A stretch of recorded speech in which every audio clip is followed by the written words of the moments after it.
Hi, I'm Felicity, registered nurse, cosmetic injector and clinic owner. Welcome to my channel, The Fit Injector.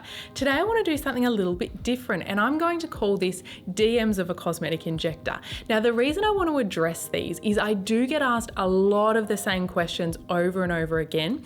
I do have a lot of this information is on my Instagram, my YouTube, website, booking system, but I thought let's put it all together in one video and I hope this helps. Let's get started. Now, if you hear some funny noises in the background, little P is in the room with me, so we'll see how we go.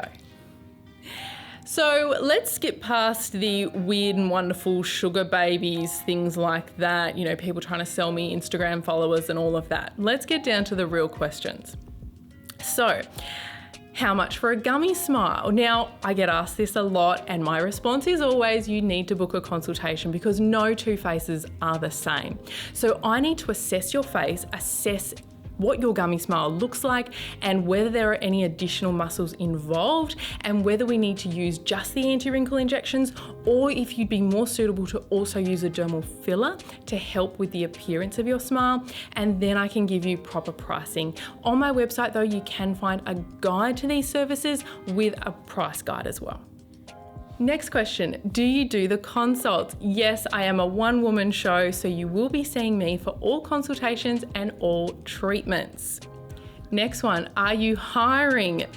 And I'm gonna actually put part 2 to this because I get quite a few of these similar questions, which is, would you take someone under your wing? Now, firstly, I am looking for someone to work with me. I'd love to find the perfect person. So you can email me and I will be putting up another ad shortly for that. In terms of taking someone under my wing, now I get asked this and also do you do any shadowing and training and things like that? Now between running the business, doing the treatments, being a mum and my mentoring, that is not something that I can offer. I would love to, but I just cannot do that right now. But if you are looking to start your own business as a cosmetic injector, you can email me and we can get started with mentoring. Now, next one is asking about a lip flip, how many units and how much it will cost. So same answer as the gummy smile, you will need to come and have an assessment. So I'll have a look at that upper lip muscle for the anti-wrinkle injections, and depending on what your smile looks like, what your lips look like, I may also talk to you about having some dermal filler if that would be suitable, and then I can give you a proper price guide. Again, a guide to that is on my website. How much is half a mil of lip filler? I get asked this one all the time. Actually, a little less since I addressed it videos and videos ago about why I actually don't offer half mils. And I'll address that answer again if you haven't seen that video. That is because dermal filler comes pre-packaged in a little sterile pack as a 1 mil vial. And the way I look at that, the way I run my business is 1 vial per patient. It's not something that I will decant and split between different people and store in the fridge because I can't guarantee that that filler will stay sterile. And also in most cases, if we had a look, if I showed you how much filler 1 mil or half a mil is on a teaspoon, it is a tiny little drop. And in most cases, particularly if you're coming to have filler for the first time, and usually this question was about lip filler, usually it is, 1 mil, we actually generally need to use all of it. And if you have less than that, we can certainly do less than that and we can put the other half somewhere else in your face. But often, particularly if it's your first time, if you just do half a mil, you will regret it a couple of weeks after it all settles and you will be coming back for more.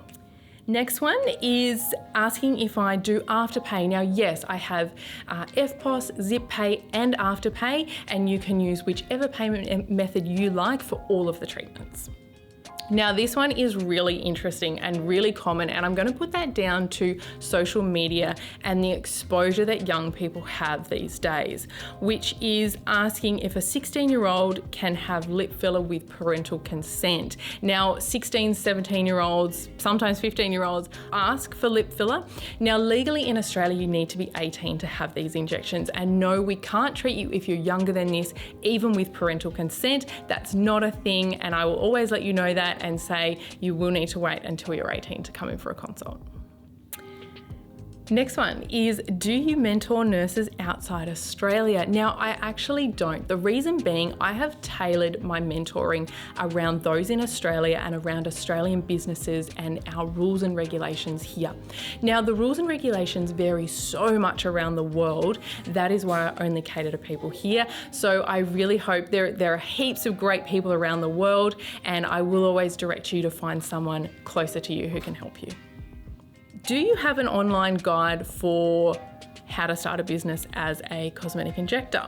Now, I don't have something that's just instantly downloadable, but that gives me an idea. Watch this space. Always open to new ideas, but for now you can do one-on-one mentoring with me. Now, this can either be face-to-face or on a FaceTime or a Zoom call. Just email me, info@thefitinjector.com, and I'll send you all the information. Now, I'll answer this as the last one. So this is a particular one around anti-wrinkle injections in the upper face that someone has had at another clinic, and they've had a complication of a brow droop or a brow ptosis, from what I can determine, and they've been told from the person that treated them that this is normal. Now, if this has happened to you, because I'm sure that this isn't the only person, it is not normal, and you need to return to your injector for an assessment and to be guided through how to manage this. So this is one of the complications that I talk to all of my patients about before their treatment, and I remind them of this every single time they've had treatment. Even if you've been in 100 times for treatment, we will cover this in terms of how to best manage this and how to avoid this as much as possible in terms of your post-care. Now, when it comes to any complications, if I'm not the injector that's treated you, I will always recommend that you go and see the injector who has treated you, unless, say, you couldn't get onto them or something and it was an emergency, something like a vascular occlusion. Of course, I'm going to see you and I'm going to help you as much as possible. But for things like this, it isn't a medical emergency. Please do return to that injector first and get an assessment. And obviously, if you're not happy with that outcome, I'm more than happy to welcome you in as a new client, and we'll start with a consultation and see where we go. Thank you so much for watching DMs of a Cosmetic Injector. I hope this has helped to answer some questions that you may have around having treatments, having consults, mentoring. If you do want to know anything else, please drop it in the comments. If this video was helpful, give it a thumbs up and don't forget to subscribe for more. See you in the next video.